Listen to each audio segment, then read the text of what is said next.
അനാസ്. അപ്പൊ കുറച്ച് ദിവസങ്ങളായിട്ട് നമ്മളെ വീഡിയോ എന്ന് പറഞ്ഞാൽ healthy eating, diet, weight loss, sugar cut ഇതിനെയൊക്കെ കുറിച്ചാണ് നമ്മൾ ഇട്ടുകൊണ്ടിരിക്കുന്നത്. അപ്പൊ അത് നിങ്ങൾ വീഡിയോ കണ്ടവർക്ക് മനസ്സിലാവും. നമ്മൾ എന്താ wheat bread, overnight oats, fruits ഈ ഐറ്റംസ് ഒക്കെയാണ് നമ്മൾ കഴിച്ചുകൊണ്ടിരിക്കുന്നത്. അപ്പം വീറ്റ് ബ്രെഡ് എന്ന് പറയുമ്പോൾ നമുക്ക് എല്ലാ സൂപ്പർ മാർക്കറ്റിലും അവൈലബിൾ ആണ്. അപ്പൊ ഞാൻ സ്ഥിരമായി മേടിക്കുന്ന ഒരു ബ്രാൻഡിൽ നിന്ന് മാറ്റി വേറൊരു ബ്രാൻഡാണ് ഞാൻ കഴിഞ്ഞ ദിവസം മേടിച്ചത്. അപ്പൊ അത് വന്നിട്ട് മെലോ എന്ന് പറയുന്ന ഒരു വീറ്റ് ബ്രെഡിന്റെ ബ്രാൻഡാണ് എനിക്ക് കിട്ടിയത്.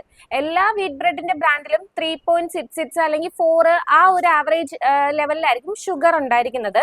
സോ ഇതിലും നിങ്ങൾക്ക് നോക്കിയാൽ മനസ്സിലാവും ആഡഡ് ഷുഗർ കൊടുത്തേക്കുന്നത് 3.66 ആണ്. പക്ഷെ ഇതിന്റെ ഒരു നെഗറ്റീവ് എന്ന് പറഞ്ഞു കഴിഞ്ഞാല് ഇത് നമുക്ക് കഴിക്കുമ്പം ഭയങ്കര ഷുഗർ ആയിട്ട്, ലൈക്ക് നമ്മൾ എന്തെങ്കിലും ലഡു, ജിലേബി ആ ഒരു സ്വീറ്റ് ഒക്കെ, പൊതുവെ എനിക്ക് ഷുഗർ ഇഷ്ടമില്ലാത്ത ഒരാളാണ്.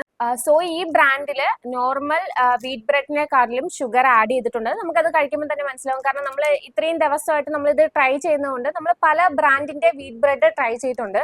ലാസ്റ്റ് നമ്മൾ സ്ഥിരം മേടിക്കുന്ന ഒരു ബ്രാൻഡ് കിട്ടാതെ വന്നപ്പോഴാണ് ഇത് ബൈ ചെയ്തത്. പക്ഷേ weight loss, sugar cut, diet ഇത് മൂന്നും ചെയ്യുന്നവർക്ക് അല്ലെങ്കിൽ ഹെൽത്തി ഈറ്റിംഗ് മാത്രം ചെയ്യുന്നവർക്ക് ഈ ബ്രാൻഡ് ഒരിക്കലും സജസ്റ്റ് ചെയ്യാൻ പറ്റത്തില്ല. പേഴ്സണലി ഉള്ള എൻ്റെ ഒരു അഭിപ്രായമാണ് പറഞ്ഞത്. എനിക്കൊരിക്കലും ഈ ബ്രാൻഡ് വീറ്റ് ബ്രെഡ് വർക്ക് ആയിട്ടില്ല. കാരണം ഇതിനിപ്പോൾ എനിക്ക് യൂസ്ഫുൾ അല്ല ഈ സാധനം. ഇത്രയും മധുരമാണ് നമ്മൾ കഴിച്ചതിന് ശേഷം, മീൻസ് കഴിക്കാൻ എടുത്തതിന് ശേഷമാണല്ലോ അറിയുന്നത്. സോ അതുകൊണ്ട് എല്ലാ ഫെമിലിയർ ആയിട്ടുള്ള സൂപ്പർ മാർക്കറ്റിലും ഈ സാധനം അവൈലബിൾ ആണ്. ഈ 3 കാര്യങ്ങൾ ഇൻക്ലൂഡ് ചെയ്യുന്നവര്, ഹെൽത്തി ഈറ്റിംഗ് ഇതൊക്കെ ഇൻക്ലൂഡ് ചെയ്യുന്നവര് ഇത് ബൈ ചെയ്യാതിരിക്കുക. അല്ലെങ്കിൽ ഞാൻ ഇത് പേഴ്സണലി സജസ്റ്റ് ചെയ്യുന്നില്ല. അപ്പൊ ഇത്രയുള്ളൂ ഗൈസ്. പിന്നെ അടുത്ത വീഡിയോയിൽ കാണാം. ടാറ്റാ.